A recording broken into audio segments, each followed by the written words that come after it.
dear students, myself Gangadhar Solanke, and I welcome you all to the MCGM's virtual classroom.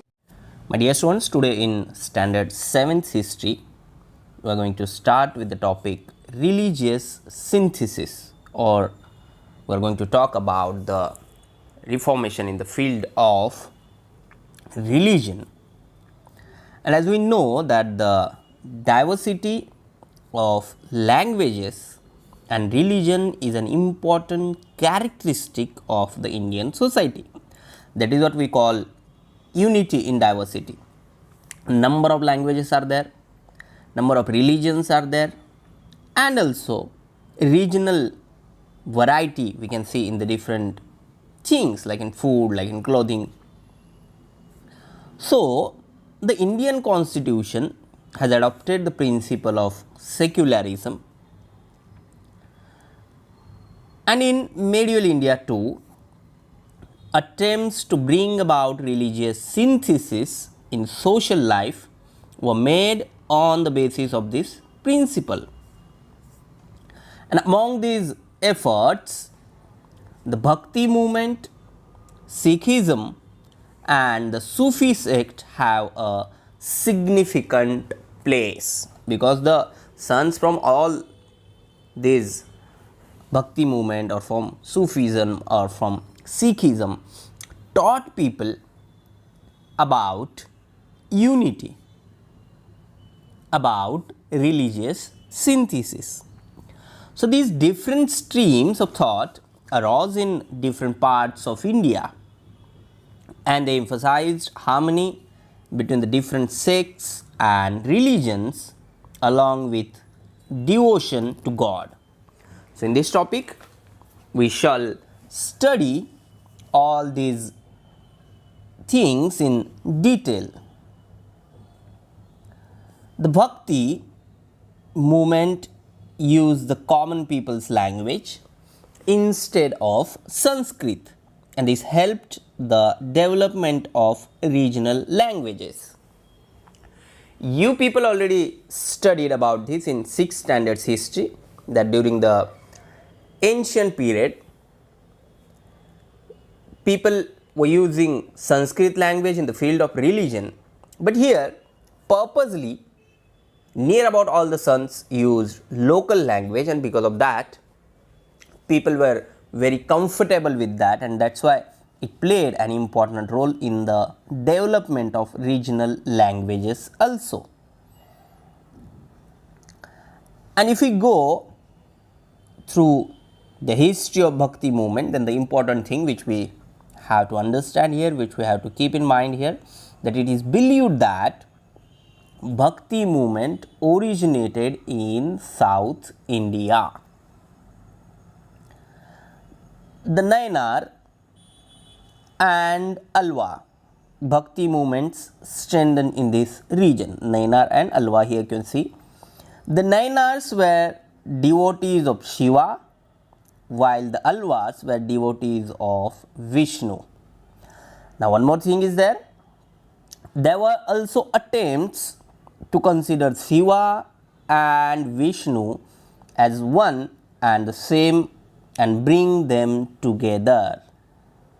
So, the Harihar idols which depict half Vishnu and half Shiva were produced in this period on a large scale.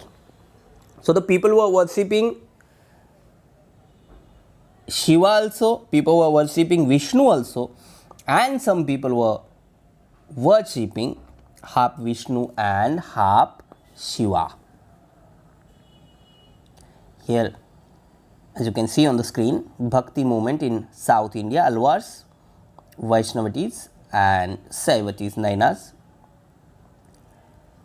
They preached values like love of God, humanity, compassion and mercy. So, these are the values which are very important in our day-to-day life. Then in this, the next one, Ramanuja and other Acharyas strengthened the base of Bhakti movement in South India. They told people that God is for all. God does not discriminate, and this one is the very important thing. Today also we should understand that God is not for any single community or any particular religion or for any particular caste. God belongs to all, or it is for all, and God does not discriminate. So the teachings of Ramanuj had a great impact in North India also. Then the next to South India, Sant Ramanand strengthened the Bhakti movement in North India, and in this the very important name of Sant Kabir, who is a well-known sant in the Bhakti movement, and Kabira's Dohe very famous. He did not attach any importance to places of pilgrimage, vratas or idol worship. Again I am repeating this, today also these things are very important. ज़रूरी नहीं है कि भगवान की पूजा करने के लिए, उन्हें मानने के लिए किसी एक पर्टिकुलर जगह पे ही जाना चाहिए, कोई व्रत रखना चाहिए या फिर किसी एक पर्टिकुलर तरह की वर्शिप हमें करनी चाहिए. For him truth was God. For Sant Kabir truth was God. He taught that all human beings are equal. There should no any kind of discrimination on the basis of caste, religion or rich and poor. He did not believe in any differences based on caste, creed, sect and religion. He wanted to bring about Hindu-Muslim unity. He criticized the extremely orthodox people in both Hindu and Muslim religion in strong terms. So if we want unity in between any 2 or 3 or 4 religion, then it is very important to have people like this in the all religions. Then the next thing, in Bengal, Chaitanya Mahaprabhu underlined the importance of Krishna Bhakti, and due to his teachings, people joined the Bhakti movement in transcending the boundaries of caste and creed. Then under his influence, Shankaradeva spread the Bhakti movement in Assam here. Narsi Mehta was a renowned Vaishnava Sant in Gujarat. He was an ardent devotee of Krishna. Again, in the medieval period, these all the sons worshipped Krishna. He gave the message of equality. He is known as the first poet of Gujarati language. Narsi Mehta, first poet of Gujarati language. Then the next thing, next sant, Sant Meerabai. You may heard about Sant Meerabai through bhajanas.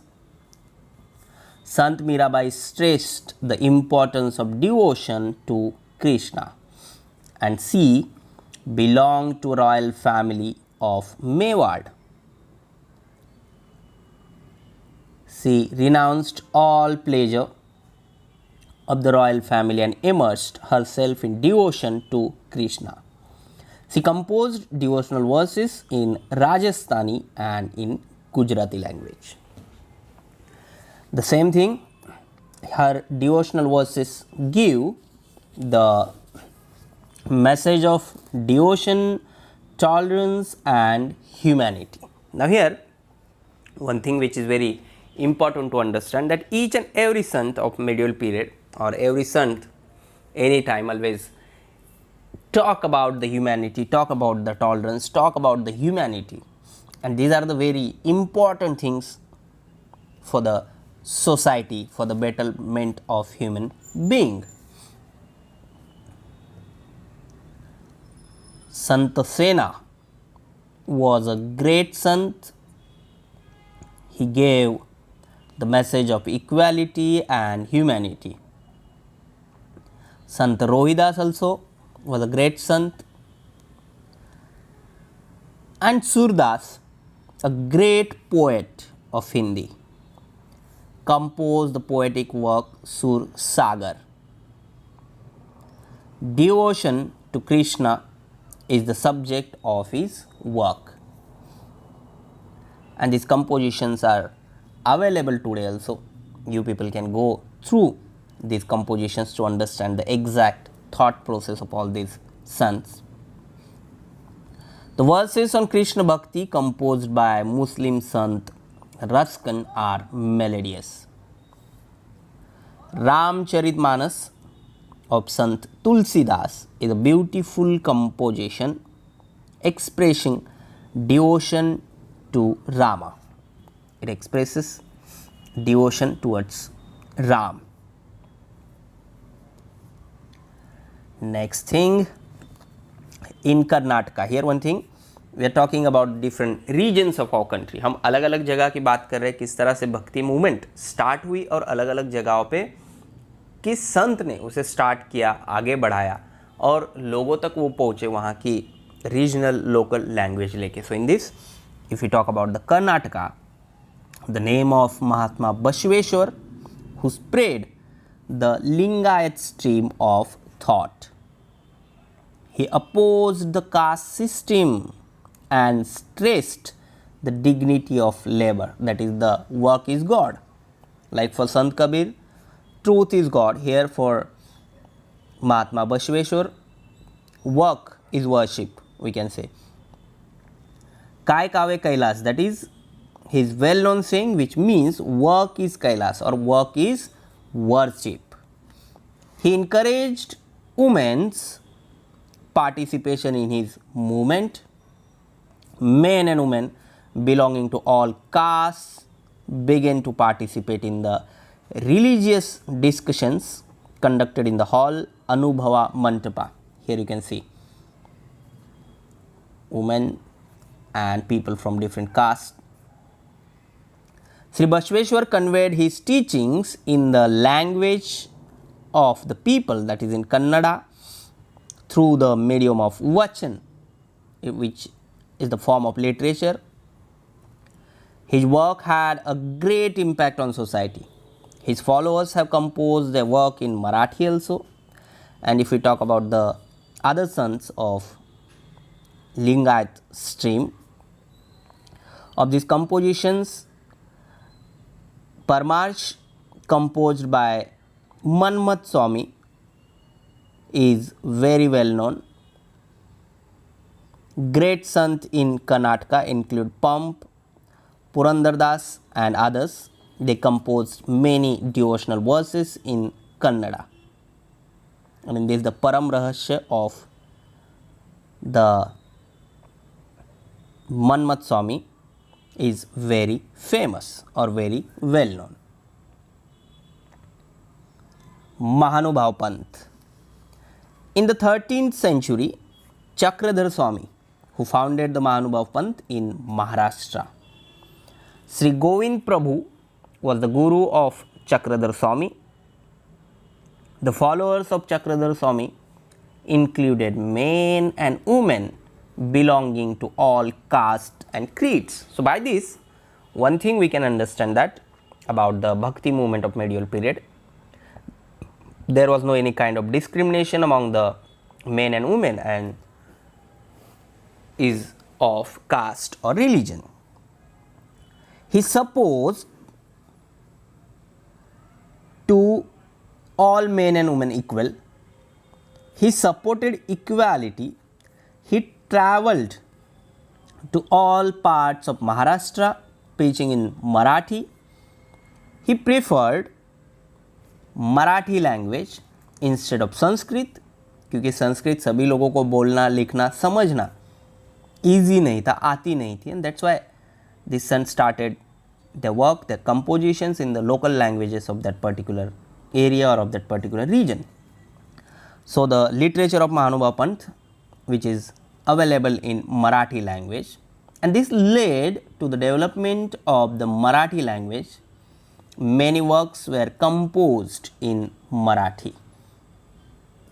This sect mainly spread in Vidarbha and Marathwada regions of Maharashtra. Riddhipur in Vidarbha, which is an important place for people of this sect, and this sect had reached up to far away regions like the Punjab and Afghanistan also.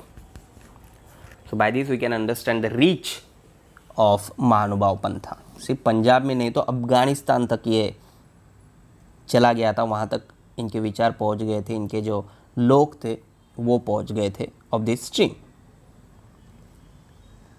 Now the next one, Guru Nanak, who was the founder of Sikhism and the first Guru of Sikhs.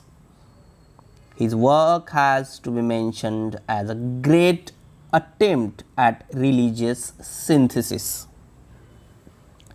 Again and again, one thing about these all bhakti movements or all about the sons is that they talked about the humanity, they talked about the equality, and same here about the Guru Nanak also. He visited the holy places of both Hindus and Muslims. He had also visited Makkah.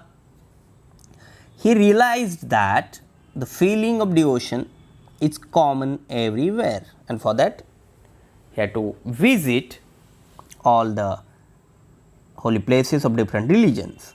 तब जाके उन्हें पता चला कि सबकी जो method है devotion की इज कॉमन, एक ही है, कुछ अलग इसमें नहीं है. And he thought that all persons should be treated equally, and he put forward that in front of the people. He taught that all persons should be treated equally.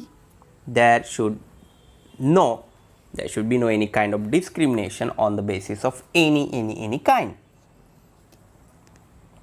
His teachings aimed at achieving Hindu-Muslim unity and just behavior. Many people were influenced by the teachings of Guru Nanak. The number of his followers increased day by day. The followers of Guru Nanak are known as Sikhs, that is Sishyas, which means disciples. The Adi Granth, also known as the Guru Granth Sahib, which is holy book of Sikh community or Sikh religion, we can say. The Adi Granth includes compositions by Guru Nanak, Sant Namdev, Sant Kabir and other sons. Guru Nanak was succeeded by 9 Gurus of the Sikhs. Guru Gobind Singh was the 10th Guru of the Sikhs, and after Guru Gobind Singh, Sikhs regard the Guru Granth Sahib as their Guru as per the orders of Guru Gobind Singh. And now the last, the Sufi sect. This is a sect in Islam, and the Sufi saints believe that God is full of love and the only way to reach Him is through love and devotion.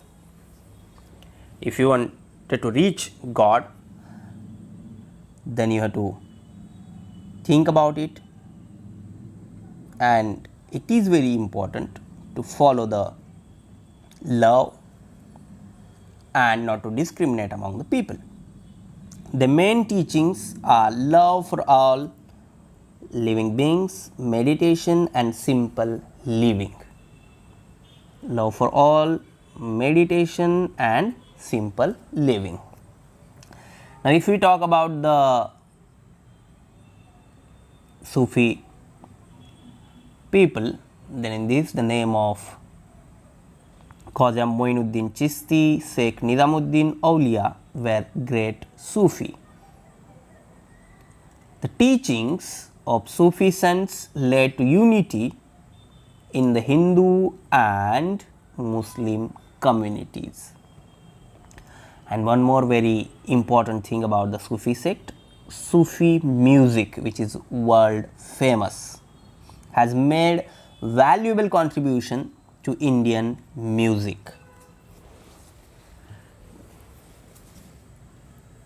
The path of bhakti taught by the sons was easy to follow for the common people. One thing, the bhakti movement was open to all men and women. Second important thing, the sons expressed their thoughts in the languages of the people. Third important thing, the common people found them close to their heart. Why? Because there was their local language or their language. The Bhakti movement has contributed greatly to the making of the Indian culture. अगर हम medial history की, medial India की बात करेंगे तो ये सारे अलग अलग देश के रीजन में जो भक्ति मूवमेंट स्टार्ट हुआ था, सबका कहना एक ही था, इक्वालिटी होनी चाहिए, हिंदू मुस्लिम यूनिटी होनी चाहिए, डिवोशन के लिए किसी भी तरह का डिस्क्रिमिनेशन अमॉन्ग द पीपल नहीं होना चाहिए. And all these things greatly contributed in the Indian culture. So, now today we are going to stop here only, but in the next session of social study we will talk about the Maharashtra before the times of Shivaji Maharaj. Subscribe the channel and press bell icon to get notifications. So my dear ones, this is all for today. Thank you very much. Stay home, stay safe, take care.